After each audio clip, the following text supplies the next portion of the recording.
Do you want to hear how I had to put underwear on a corpse because I was a Mormon? Listen up. I haven't done this video before because I was afraid it would make my mom mad, but she wrote me a letter and disowned me permanently last month. So here we go.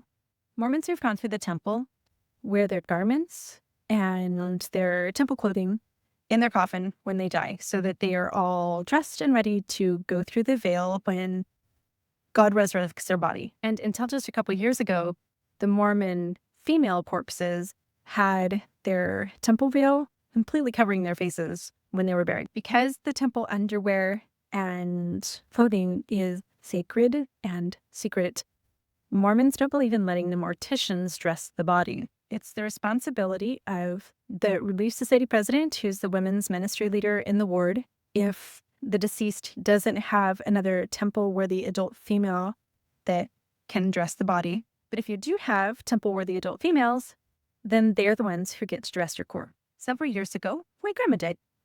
It was extremely traumatic and very devastating for our whole entire family.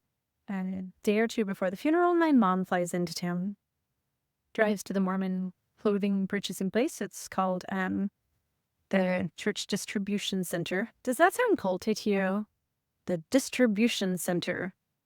1984, anybody? Anyway, she buys a fresh pair of garments, the tops and the bottoms of the underwear, along with some nylons and all of the temple clothes, including the long nightgown thing that you wear in the temple that looks like Heavenly Father's robe, and all the other stuff, including the Adam and Eve apron and the veil.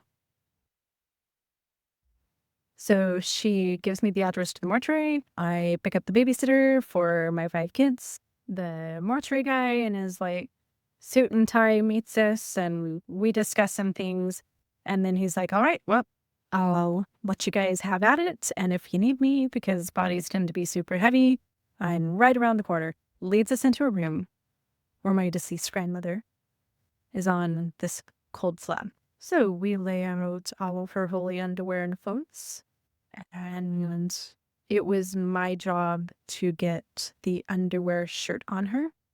And I can talk about this with a smile on my face today because I've had 12 years of therapy, but there's almost nothing in my life that I've ever done that was more traumatizing than pulling that neck over the head and hair of my deceased grandma so that I could tuck that shirt into the shorts that my mom had pulled up from her feet and legs. We continued to dress her in the other layers.